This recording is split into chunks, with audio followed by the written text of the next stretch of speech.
खुलुमबाय नोंथांमोनखौ आंनि बे Btrinfostudio YouTube चेनेलाव बरायबाय। दिनै मोनसे सिरियास इशुखौ लानानै दिनै नोंथांमोननि गेजेराव आङो शेयार खालामनो फैदों। स' बे आयदानि सायाव गासैबो नोंथांमोना मिन्थिनांगोन। ओंखायनो भिडिअखौ जोबजासे नाय अननानै गुबुन भिडिअफोरखौ नायाखैब्लाबो दिनैनि बे भिडिअखौ जोबजासे नायदो जायफोरनाखि भिडिअआव फैबाय अननानै। आं सिरियास माखासे बाथ्रानि सायावसो नोंथांमोनजों शेयार खालामनो होननानै आं फैबाय आरो। बे जाहैबाय मा दिनै नोंथांमोना नुबाय थादों दे पलिटिकेलि माखासे जेनाखि प्रेसार जागासिनो दङ। बे जाहैबाय मा 6 आसामनि 6 जन'गस्थिफोरखौ दिनै एसटि होनायनि माखासे प्लेन आरो पलिसिया सिङाव सोलिगासिनो दं लोगोफोर। दा बे इस्युखौ लानानै दिनै गोबां माखासे ट्राइबेल अर्गानाइजेसनफ्रा एबा आसामाव थानाय गासै 16टा जायफोरनाखि ट्राइबेलफोर दङ जायखौ बाहाय मोनसे गासैबो ट्राइबेल माहारियारि आफादफोरखौ लानानै मोनसे अर्गानाइजेसन दादोंमोन जे सिसिट'आ होननानै बुंदों आरो Coordination Committee of Tribal Organizations of Assam। बे मोनसे सिसिट'आ बेखौ माने दानाय जादों आरो बे सिसिट'आया दिनै गोबां माखासे खामानि मावगासिनो दङ। मानोना दिनै नोंथांमोनाथ' मिन्थिखागौ जे जायफोराखि जायखौ बै मोनद' हारिया एसटि जाथावना नङा होननानै दिनै आरजिआइआ रेजिस्टार जेनेरेल अफ इन्डियाया बेखौ दिनै गोबां खेब दिनै रिजेक्ट खालामदोंमोन। नाथाय जों मिथिनो मोन्दों बै आरजिआइनि जेनोखि प्रेसिडेन्ट बिथाङा सिगनेचारखौ होनानै हराखै, नाथाय भाइस चेयारमेनासो माने सिगनेचारखौ होदों होननानै जों मिथिनो मोननाय जादों। ओमफ्राय बेनिफ्राय दा फैयै फैयै जेनेबा दा बिलाथ' रायजो सभायाव फैबाय, उत्पन्न जाफैबाय। दा बेखौनो दिनै बे बिलखौ दिनै माने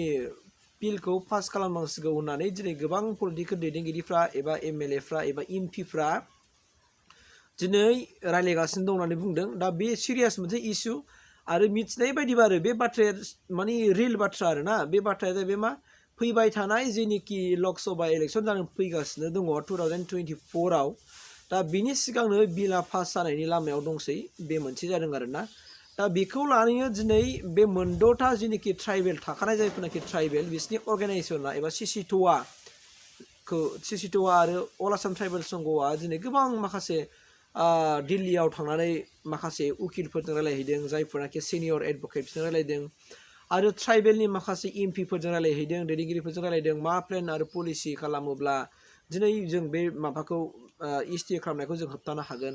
बेनि गोबां माखासे प्लेन पलिसिखौ दिनै दैदेनगिरि सारमोना रायलायगासिनो दङ। दा बे आयदानि सायाव जोङो बयबो सिरियास जानांगोन। बेनिखायनो आं नोंसोरखौ खावलायनो नागिरदों बे भिडिअनि गेजेरजों दिनै जुदि सिसिट'आया आरो अल आसाम ट्राइबेल संघआ नोंथांमोननि ओनसोलाव जुदि हाबनानै जुदि माबा मोनसे प्रग्रामनि सोमोन्दै नोंथांमोननो जुदि फोरमायोबा नोंथांमोना गोसो होनानै खोनासंनांगोन आरो थार बाथ्राखौ मिथिना लानांगोन आरो जों बाहाय बयबो जों जागद जानांगोन। जों बयबो ट्राइबेल माने सुबुं हिसाबै जोङो जागद जानानै जों मदद होनांगोन। मानोना दिनै बिराद गिदिर मोनसे पलिसि लादों जेरै अल आसाम ट्राइबेल संघआ आरो सिसिट'आया। दा बेनिखायनो नोंथांमोननि बयनिबो मदद नांगौ, बेखौ नोंथांमोना मावफुंनानै होनांसिगोन। मानोना दिनै नोंसोरनाय जुदि बै समाव जोङो नाहरोब्ला बै समनिफ्राय 1933निफ्राय ट्राइबेल लिग्स महरै आसामाव ट्राइबेल माने मोनसे आफादा जोनोम मोन्दोंमोन।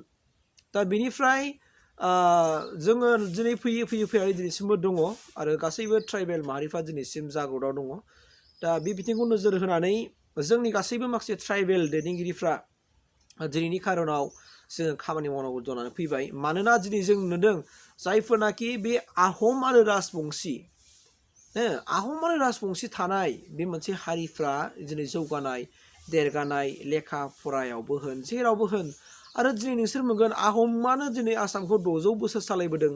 आरो दिनै नोंथांमोना नुगासिनो दं जे आसामखौ आहमानो जेनेबा चिफ मिनिस्टार जाबोदों, दिनै चिफ मिनिस्टार जादों। गिदिर गिदिर माखासे अफिस बिफानफ्राव बिथांमोनानो दिनै साख्रि लायो। 80% बिथांमोनानो जेनेबा रिजार्भेसन थाखायोखा। दा बेफोरखौ नोजोर होयोबा बैफोरबायदि जौगाखानाय आरो हाइ माखासे पपुलेसन थानाय बैफोर सुबुंफ्रा दिनै जुदि ट्राइबेल जानांगौब्ला बै थाखानाय जायफोरनाखि ट्राइबेलफोर बिसोर दिनै मा जाथावगौ। दा बे बिथिंखौ नोजोर होनानै दिनै जों बुजिलायनांगोन। मानोना ट्राइबेल होननानै दिनै बै ब्रिटिशनि समावनो दिनै ट्राइबेलफोरखौ रैखाथि होनो थाखाय गोबां माखासे गोदोनि माने गभर्नमेन्टफ्रा दानानै होलांदोंमोन, जायखौ ट्राइबेल एन्ड बेल ब्लकबो दानानै होलांदों आरो बेखौ बे ओनसोलाबो दिनै गैला। आरो जों मिथिनो मोन्दों जे बै समाव रनेन मन्थ्रियाबो गावनि भट बेंकनि थाखाय गोबां माखासे ट्राइबेल बेल ब्लक ओनसोलावहाय मुस्लिम सुबुंफोरखौ दोनफैदों होननानै जों मिथिनो मोन्दों दा जुदि जोंना राजखान्थि दैदेनगिरिफ्रा बेबायदि मावफैयोबा गावनिनो माखासे खहा खालामनानै लाखायोबा बिराद गिदिर मोनसे बुहुल जायो आरो गावनि स्वार्थनि थाखाय दिनै हारिखौ अलखदाव खोलैयोबा बिराद गिदिर बुहुल जागोन स' बेनिखायनो आं दिनै बेजों लोब्बा लाखिनानै बुंनो नागिरदों जोंनि जेसेबांनाखि ट्राइबेल मानसिफोर दं बिसोर दिनैनि जेनेरेसना जाग्रत जानांगोन दिनैनि जेनेरेसना जाग्रत जानानै इयुननि थाखाय जुदि जोङो खालामनानै दोनखायोबासो इयुननि जिहेतु ट्राइबेल सुबुंफ्रा गोजोरै थांना थानो हागोन जुदि दिनै जोङो मोनथिखा जोंनि ट्राइबेल मानसिफ्राबो जुदि इयुननि थाखाय सारा जों खामानि मावाब्ला जोंनि थाखायनो बै इयुन जायफोरनाखि फैगासिनो दं बै उन्दै बै ट्राइबेल सुबुंफोरा बिराद बिफोराव गोलैगोन दिनै नोंथांमोना मिथिगासिनो दं जे आसामा ट्राइबेल स्टेट जासिगोन नामा सानाव फैदों आरोखि न' डाउट ट्राइबेल स्टेटआनो जाबाय दे ओमफ्राय बै गोजौ जौगाखांनाय गोबां पपुलेसन थानाय आरो रोंगौथि गोनां मानसिफ्रा जुदि माने ट्राइबेल जानांगौबा जेरै 6 जन'गस होनना बुङोबा आहम मरान मटक नङा होमबा आहम मरान मटक आहम मरान मटक राजबंशी आदिबासि थाई नङा होमबा आरो बुङोबा जों थाई आहम मरान मटक आदिबासि राजबंशी बै मोनद'था जुदि सुबुंखौ जुदि एसटि खालामोबाथ' थाखानाय एसटिफ्राथ' नों बाहा देरहाबावनो जिबनाव देरहाया राजनिति गेलेग्राफ्राबो मोजां माने बुजिनाया मोजांसै दिनै बिसोरबो जुदि खुनु देरहाखाया रावबो राजनितिनि खाथिरल' खामानि मावनाय जुदि ट्राइबेलफोरनि माखासे खथाफोरखौ जोङो जुदि साननानै जुदि खामानि मावाब्ला नों राजनिति गेलेनानै मा जानाय नङा नङा होमबा बयनिबो थाखाय बिपद फैगोन बियो नों मोनसेबो सियार देरहाखाया जों ट्राइबेलफ्रा मानो जों दिनै थाखानाय ट्राइबेलफोरा पपुलेसना बुहुत खमखा आरो बिराद गेसें दा बेनिखायनो बे बिथिंखौ नोजोर होनानै जों बयबो जाग्रत जानांगौ आरो जायफोरनाखि जोंनि सिसिट'या बिराद गिदिर मोनसे खामानि मावनो लादों जेन' बे साक्सेसफुल खालामनो थाखाय जोंनि रायजो राजाफ्रा गामियाव थांनानै जेब्लानाखि मेल मिटिं खालामगोन 100% जों सापर्ट होनांसिगोन मानोना जों बिनि दायखौ जों रावनावबो होनो हाया जों राजनिति दैदेनगिरिफ्राबो जायखौनाखि राजनिति खालामदों बिथांमोनाबो राजनितिनि सार्थ'ल' खामानि मावाबालानो जाथिनि सार्थ'आव खामानि मावनांगोन हारिनि खाथिरावबो जों खामानि मावनांगोन अब्लासो जोंनि फैबाय थानाय बै जेनेरेसनफ्रा गोमालांगोन दिनै जों मिथिनो मोन्दों गोबां माखासे गिदिर गिदिर मावख'गिरिफ्रा बुंदों जे माखासे फिसा हारिफ्रा दिनै गोमालांसिगोन जाहैबाय आरोखि दा बेबायदि हारि गोमालांनो नागिरनायाव होमबा जों ट्राइबेलफ्राबो जानो हागौ निस्सय जों बर' राभा बैफोर जेनोखि थाखानाय जों लालुं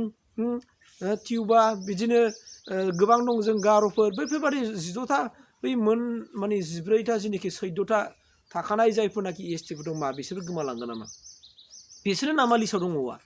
साननो गोनां बाथ्रा दा बेनिखायनो बे आयदानि सायाव जों बयबो सिरियास जानांगोन आरो बुजिनांगौ जों मानसि हिसाबै थांना जाबाल' जायाथ' जों मानसि थारैसे थांनानै जोंनि जेनेरेसनखौ जोंनि फिसा फिसौ खांनानै गालांगोन बे फिसा फिसौनि बिबुइसोराव मा जागोन जों बेनि थाखाय जों खामानि मावनांगोन जों गावनि उदैनि थाखायल' जों खामानि मावोब्ला नों थैनायानो साबसिन थांनानै थानाया मोजां नङा नोंहा जुदि गावनि न'खरल' सानो गावनि उदैनि थाखायल' सानो नों थैखादानो नोंखौ नाङा माने नों बायदि थायोबा हाजार माने जाथियाव खहा जागोन आरोखि ओंखायनो आं खावलायदों बयबो जेन' हारिनि जाथिनि सार्थ'आव खामानि मावनो ओंखारबोयो बेनि थाखाय हारिनि माने बिफदनि थाखाय रावबो खामानि मावा आं बेखिनिखौ आंनि बे चेनेलनि गेजेरजों खावलायनानै बे आयदानि सायाव 6 जन'गसथियारि इसिटान थांगासिनो दं बे आयदानि सायाव भिडिअ बानायनायखौ आं एसेखिनियावनो दोनथ'बाय लोगोफोर बयबो जाग्रत जादो थेंक इउ